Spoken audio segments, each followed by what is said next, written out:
Oi, gente, estou retomando aqui esse canal para trazer todo sábado um papo sobre literatura, já que no sábado passado, lá no Instagram, eu comentei um pouco sobre esse livro aqui, ó, Os Meninos que Enganavam os Nazistas, e deu uma repercussão boa, rendeu ao longo da semana, então todo sábado agora a gente faz o sábado de literatura. Aproveitando que estamos começando num sábado, aproveitando esse tema aqui, ó, é preciso dizer que eu tenho medo. Essa frase, eu tenho medo, ela foi cunhada de forma muito democrática, tempos atrás, e ficou eternizada como a característica de alguém que pretendia, com o seu poder de influência e a sua capacidade de diálogo com a sociedade brasileira, implementar uma cultura de medo.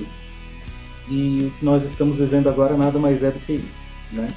Eu tenho medo de quem não homenageia pessoas que se foram, como as que se foram essa semana. Flávio Migliaccio, Aldir Blanc, os dois faleceram no mesmo dia. O Flávio, ele foi um dos fundadores do Teatro de Arena, é pilar fundamental, portanto, numa arte que eu pratico, que é o teatro. A mesma arte de alguém que já tentou implementar a cultura do medo e hoje é capaz de relativizar mortes. Essa prosa, ela mexeu com muito gatilho meu, então eu não queria me alongar muito nisso, porque afinal de contas gatilho é uma coisa que está sendo cada vez mais banalizada, ninguém está sendo usada em ampla escala, e eu detesto quando uma palavra vira a palavra da moda, porque ela perde o seu sentido e a potência e a força do seu sentido primário, como aconteceu com empoderamento, empatia, como aconteceu com gratidão, enfim.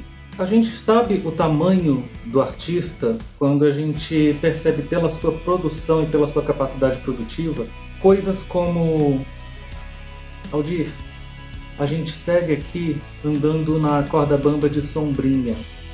Quando você consegue sintetizar um momento histórico tão grave quanto o que você vivia com uma frase tão genial e universal, aplicável a qualquer circunstância, mas ainda mais agora, com os contornos autoritários que nós assistimos no nosso país, aí fica mais genial ainda, né?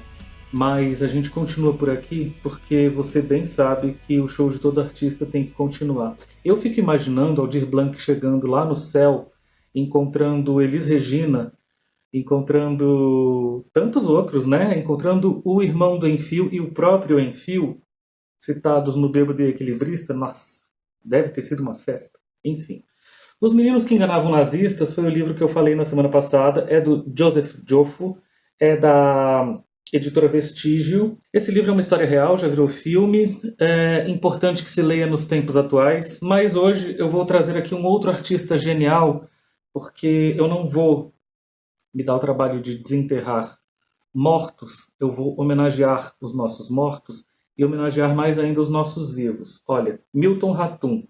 Esse cara é sensacional. Tive a oportunidade já de entrevistar o Milton Ratum no meu antigo programa de rádio e é maravilhoso poder conversar com ele, porque ele é aquela mente que amplia a conversa, faz com que a nossa entrevista ganhe novos horizontes e novos horizontes e novos horizontes, enfim. Órfãos do Eldorado é uma obra-prima dele, mas eu também gosto muito dos livros que ele está escrevendo agora, a produção mais contemporânea dele, que é uma trilogia chamada O Lugar Mais Sombrio.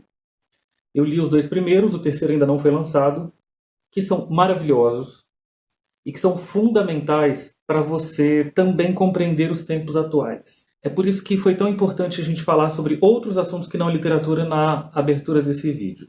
No Lugar Mais Sombrio, ele cria um romance quase que de geração, que se passa primeiro aqui em Brasília, um jovem paulista que vem morar em Brasília por circunstâncias da vida.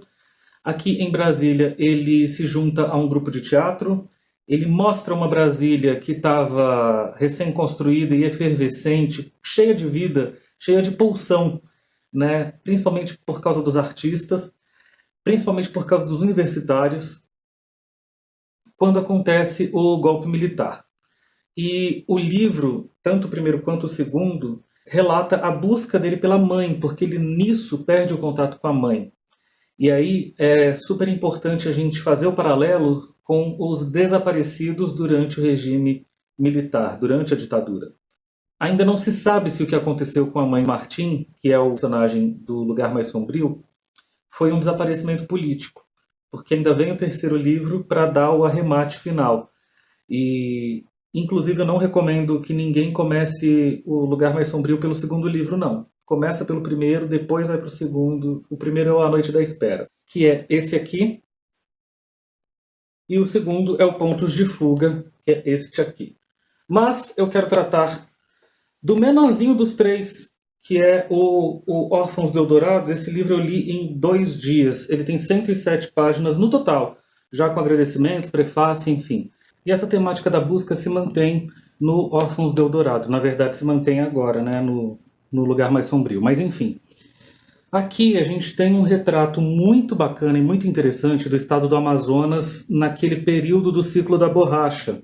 Na verdade, do finalzinho desse período pro pós esse período, né, que veio a bancarrota de vários dos que apostaram nos seringais da Amazônia e exportaram muita borracha para os países aliados. E além do contexto histórico muito interessante, o livro trata de trazer um pouco do universo das lendas, dos mitos amazônidas para a gente, né? Porque ele se passa em uma cidadezinha, entre uma cidadezinha na beira do rio Amazonas e Manaus. E aí se tem contato, né, com as lendas indígenas, a mitologia indígena, e tem, claro, essa busca do personagem principal por uma mulher amada, que é muito mais idealizada do que real. Esse personagem é cheio de camadas e complexidades, como, por exemplo, uma difícil relação que ele tem com o próprio pai, e aí eu me identifico. E aí você me pergunta por que Órfãos do Eldorado, e aí se eu falar qualquer coisa, eu acabo dando spoiler. Qualquer coisa.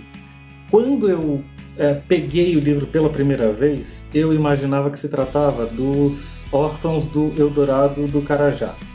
O Eldorado do Carajás é uma cidade paraense, né? Tem também o contexto amazônico e tal, então eu imaginava que tinha alguma coisa, não tem nada a ver, tem nada a ver com isso. Tem esse contexto histórico que eu falei, né? Primeira Guerra Mundial, Segunda Guerra Mundial, ciclo da borracha, as descobertas do turismo internacional na Amazônia, enfim, ele é um livro que é fascinante. O Milton Ratum, ele tem uma capacidade de escrita, ele tem uma capacidade de fixação no tema e uma poesia que se traduz em prosa que são dele e que fazem com que a gente leia o livro dele em 2 dias. Então, olha só, nesse sábado que é de quarentena, mas eu espero que esse vídeo também seja visto no pós-quarentena, seja visto muitas vezes mais. A minha dica de leitura é Milton Ratum, Órfãos do Eldorado, muito bom. Se você está vendo esse vídeo muito tempo depois de maio de 2020, comenta, faz um comentário para eu poder receber esse comentário e ver que o vídeo continua ainda sendo visto. Bobagem, né? Tem 4 pessoas inscritas nesse canal, 6 pessoas que devem ver esse vídeo só porque eu vou encher muito o saco delas, mas enfim. Mas porque era necessário criar um registro também das possibilidades de leitura num momento difícil, né? Que é a quarentena, e o que estava acontecendo no Brasil neste período de quarentena, qual é o contexto em que essas obras estão sendo lidas e por que elas ganham essa potência adicional, a potência adicional do contexto histórico que a gente vive. Tá bom? Vou me despedindo pedindo para você curtir esse canal que está só começando e também vai lá nas minhas redes sociais que eu faço todo o gosto e apreço de ter você por lá para a gente prosear. Tá legal?